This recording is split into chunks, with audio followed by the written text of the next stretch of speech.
दोस्तों, neuroscience expert और best selling author doctor जो डिस्पेंजा ट्राइकैथलॉन के दौरान साइकिल से कुछ यूं गिरे कि उनकी स्पाइन में जबरदस्त इंजरी हो गई। डॉक्टर्स का कहना था कि उन्हें एक बहुत कॉम्प्लिकेटेड ऑपरेशन करवाना होगा, जिसके बाद शायद वो अपने पैरों पर कभी चल भी ना पाए। उन्हें इतना दर्द था कि उनका दर्द कम करने के लिए डॉक्टर्स उन्हें 36 गोलियां दिया करते थे।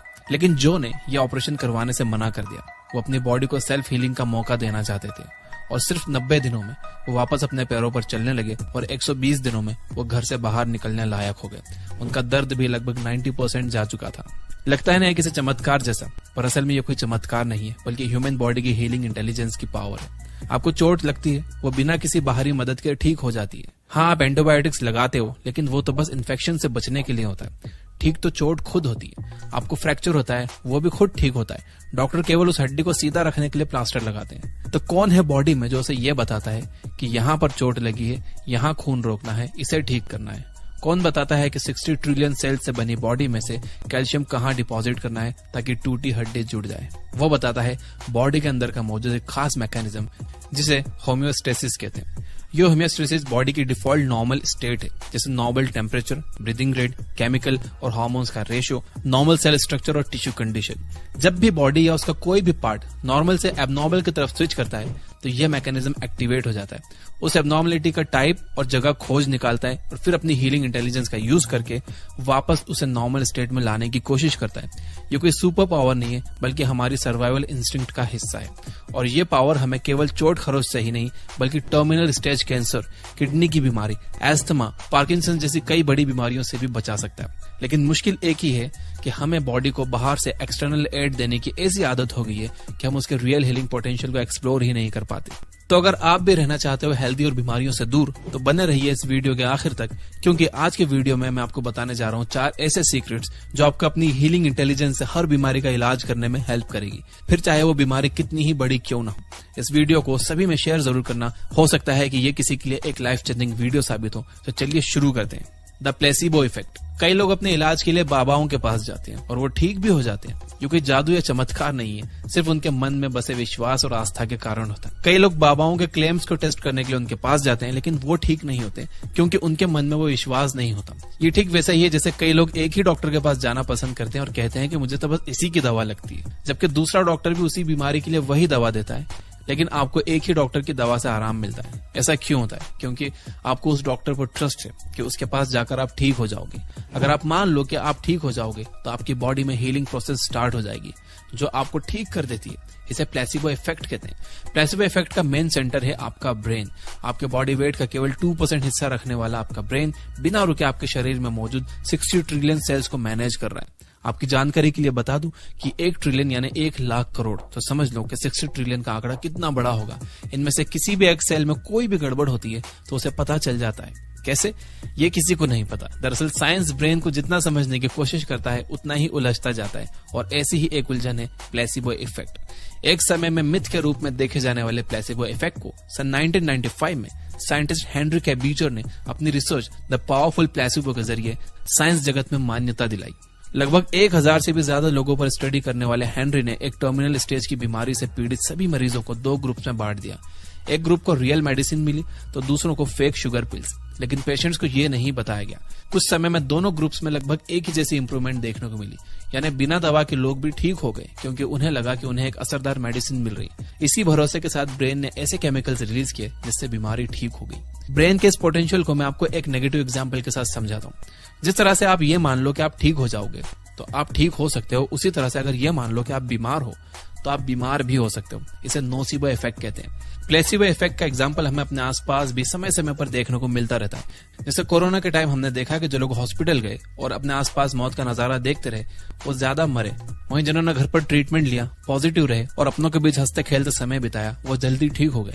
यहाँ तक कि कोरोना के समय ऐसी कई दवाएं थी, चाहे रेमडेसिविर कह लें या आइवरमेक्टिन को ही ले लें, इनका कोई प्रूवन इफेक्ट नहीं था कोरोना वायरस पर। वो ना ही वायरस को मारती थी, ना ही बॉडी में कुछ स्पेशल काम करती थी, बस हल्का फुल्का इम्यूनोमॉड्यूलेशन का काम था।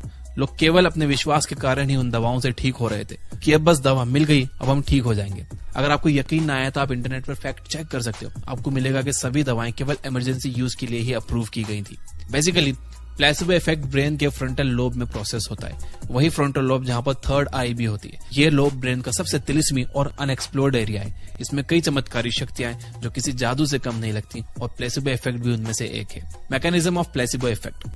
दरअसल जब आप ट्रस्ट करके अपनी बॉडी को हील होने की परमिशन देते हो तो फ्रंटल लोब से कई मूड एलिवेटिंग सब्सटेंसेस निकलते हैं, जैसे एंडोर्फिन्स, डोपामाइन, सेरोटोनिन, ऑक्सीटोसिन, नोरापाइनफ्राइन और कई एंडोजीनस ओपियोइड्स भी रिलीज होते हैं जो पेन किलर की तरह एक्ट करते हैं। ये केमिकल्स बॉडी में जाकर बहुत से पाथवेज को ट्रिगर करते हैं, जैसे blood clotting pathway, tissue repair pathway, new sales का सिंथेसिस, डैमेज सेल्स को हटाने का मैक्रोफेजल पाथवे।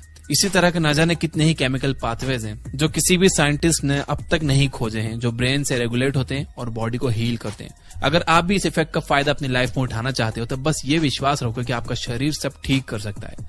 उसे बस न्यूट्रिशियस खाना, रेस्ट और पॉजिटिव थिंकिंग दो, और खुद पर भरोसा और जीने की आस हमेशा बनाए रखो। आपकी हीलिंग पावर आपको कुछ ही समय में हील कर देगी। Laughter is the best medicine. अपनी बीमारी ठीक होने के बाद डॉक्टर जो डिस्पेंजा ने और भी ऐसे लोगों की तलाश शुरू की जिनके साथ यह चमत्कार हुआ है। डॉक्टर जो ने पाया कि दुनिया में ऐसे कई लोग हैं जिन्होंने असंभव से लगने वाली टर्मिनल स्टेजेस से जीवन में वापसी की है, बड़ी से बड़ी बीमारी को हराकर लाइफ में आगे बढ़े हैं। उन सबका इंटरव्यू लेने के बाद डॉक्टर जो ने बॉडी ब्रेन रिलेशनशिप पर बेस्ड अपनी कई ऐसी बुक्स लिखी जो आज भी न्यूयॉर्क टाइम्स की बेस्ट सेलर है, जैसे कि एनाटॉमी ऑफ हीलिंग और बिकमिंग सुपरनैचुरल। इस किताब में उन्होंने बताया कि सभी ऐसे लोगों में दो बातें कॉमन थी।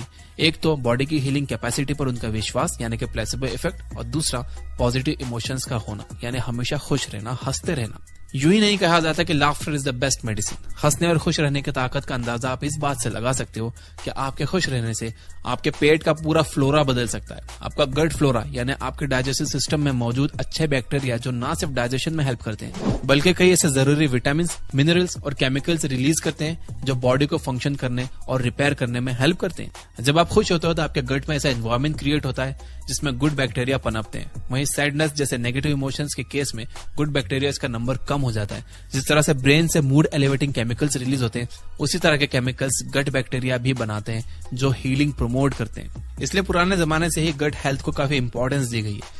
यहाँ तक कि नाभि में प्राण धारा होने के बाद भी हमारे पूर्वज किया करते थे। इसलिए जब भी हमें एंजाइटी होती है हम लंबी सांस लेते हैं जो हमें पेट तक फील होती है। इससे हमारे गट बैक्टीरियाज को मूड एलिवेटिंग सब्सटेंसेस रिलीज करने का सिग्नल मिलता है और हमें रिलैक्स्ड फील होता है। और इसीलिए हमारे गट को सेकंड ब्रेन भी कहा जाता है, या हमारा सेकंड ब्रेन। खुश रहना क्यों जरूरी है, आइए इसे दूसरी तरह से समझते हैं। मान लो कि एक हिरन है जिसके पीछे शेर पड़ा है। अब हिरन को अपनी जान बचानी है, उसके अंदर फाइट और फ्लाइट मैकेनिज्म चालू हो गया। अब वो इतनी तेजी से दौड़ेगा जितना वो कभी ना दौड़ा हो। उसकी बॉडी की सारी energy, blood circulation, oxygen flow सब सीधा उसके ब्रेन और पैरों तक जाएगा ताकि वो दौड़ सके। हम भी उस हिरन की तरह ही हैं। बस फर्क इतना है कि यहाँ पर शेर असल में नहीं है, बस नेगेटिव थॉट्स, नेगेटिव इमोशंस और स्ट्रेस इन्होंने ही शेर का रूप लेकर बॉडी में फाइट और फ्लाइट मैकेनिज्म ऑन कर दिया है, जिसका नतीजा सभी न्यूट्रिशन, ऑक्सीजन और एनर्जी वाइटल ऑर्गन तक ना जाकर एक्सट्रीमिटीज को मिल रही है और वाइटल ऑर्गन्स डिजीज बढ़ते जा रहे हैं। रिपेयर मैकेनिज्म बिगड़ रहा है। यही वजह है कि आजकल केवल 30% बीमारियां ही ऐसी हैं जो किसी एक्सटर्नल ऑर्गेनिज्म की वजह से होती हैं, यानी इन्फेक्शन से होती हैं। बाकी 70% तो केवल लाइफस्टाइल डिसीजेज हैं। इसलिए खुश रहिए, हंसते रहिए ताकि आपके वाइटल ऑर्गन्स हेल्दी रहें और आपका गट फ्लोरा हेल्दी रहे, क्योंकि ये हेल्दी तो आप healthy. Be on the alkaline side. आपकी बॉडी का नॉर्मल पीएच क्या है? अगर पेट को छोड़ दिया जाए तो हमारी बॉडी का ओवरऑल नॉर्मल पीएच करीब 7.3 से 7.5 के बीच है, यानी स्लाइटली अल्कलाइन। पानी का पीएच लेवल भी लगभग यही होता है क्योंकि हमारी बॉडी 70% पानी से बनी है। क्योंकि अल्कलाइन पीएच पर एक्सटर्नल माइक्रो ऑर्गेनिज्म जल्दी ग्रो नहीं करते, उन्हें फ्लरिश होने के लिए स्लाइट एसिडिक एनवायरमेंट चाहिए। तो अगर आप अपनी बॉडी को बहुत सी सीरियस इलनेस से बचाना चाहते हो तो कोशिश करो कि इसे अल्कलाइन साइड पर रखो। वो कैसा होगा? अल्कलाइन पीएच वाले फूड खाकर। आप गूगल करके देख सकते हो कि किस फूड में कितना पीएच है, और जब भी कोई ऐसी चीज खाओ जो एसिडिक हो तो उसे बैलेंस करने के लिए अल्कलाइन डाइट लो।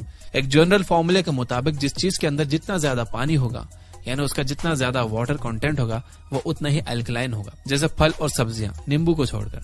वहीं फ्राइड चीजें, फास्ट फूड में, इन सभी में पानी की क्वांटिटी नेग्लिजिबल होती है, इसलिए वो हाईली एसिडिक होते हैं। डरो मत, आपको एसिडिक चीजें कंप्लीटली बंद नहीं करना है, बस बॉडी का पीएच अल्कलाइन साइड पर बनाए रखना है। केवल खाने पीने से ही नहीं बल्कि आपके इमोशंस भी आपकी बॉडी के पीएच पर असर डालते हैं। पॉजिटिव इमोशंस जैसे gratitude, being in the state of happiness, love या बीइंग लव्ड, ये सभी आपके बॉडी पीएच को अल्कलाइन रखते हैं। वहीं नेगेटिव इमोशंस जैसे एंगर, हेट्रेड, जेलसी आपके बॉडी पीएच को एसिडिक साइड पर ले जाते हैं।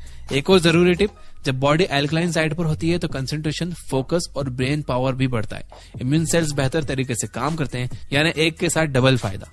इंटरमिटेंट फास्टिंग, व्रत, उपवास, रोजा, चाहे कोई भी धर्म हो, फास्टिंग का रोल हर जगह इंपॉर्टेंट बताया गया है। कभी सोचा है क्यों? जब आप बीमार होते हो तो भूख क्यों कम हो जाती है? क्यों बीमारी में केवल फ्रूट्स खाने का या लिक्विड ही पीने का मन करता है? जब शेर बीमार होता है तो वो घास क्यों खाता है? क्योंकि ये सभी पचने में आसान होते हैं। दरअसल बॉडी में मौजूद प्राण धारा यानी हीलिंग पावर तभी इफेक्टिवली वर्क करती है जब डाइजेशन का काम बंद हो, क्योंकि डाइजेशन में शरीर की बहुत सारी एनर्जी लगती है। फ्रूट्स को पचने में 3 से 4 घंटे लगते हैं, सब्जियों को पचने में 6 से 8 घंटे लगते हैं, वहीं अनाज को पचने में 15 घंटे से भी ज्यादा समय लगता है। ऐसे में सुबह 2 पराठे खाने के बाद जब आप लंच में दाल, चावल और रोटी भी खा लेते हो, फिर इवनिंग में फ्राइड स्नैक्स भी और हेवी डिनर भी, तो फिर एक खाना पचता ही नहीं है और आप दूसरा लाद देते हो। पूरा दिन और पूरी रात बॉडी डाइजेशन ही करती रहती है, तो हीलिंग स्लो हो जाती है। इसलिए कम से कम 4 से 5 घंटे के इंटरवल पर खाओ। रात को हेवी डिनर ना करो और 7 से 8 बजे तक खाना खा लो, ताकि रात को 12-1 बजे तक वो पच जाए और हीलिंग प्रोसेस शुरू हो सके। इसे इंटरमिटेंट फास्टिंग यानी कभी ना टर्मिनेट होने वाली फास्टिंग कहते हैं। इससे न केवल आपके शरीर की बीमारियां ठीक होंगी बल्कि आपको अच्छा भी फील होगा, यहाँ तक कि आपका मोटापा भी कम होगा। तो दोस्तों, तिजोरी में माया और निरोगी काया किसी नहीं चाहिए। आपकी इसी चाहत को पूरा करने में आपकी मदद करेंगे ये 4 स्टेप्स। आज के इस वीडियो में बस इतना ही सीख कर जाइए कि हमेशा पॉजिटिव रहो और मुस्कुराते रहो और अपनी बॉडी की हीलिंग पावर पर ट्रस्ट करो। बॉडी में अल्कलाइन पीएच मेंटेन रखो और खाना डिसिप्लिन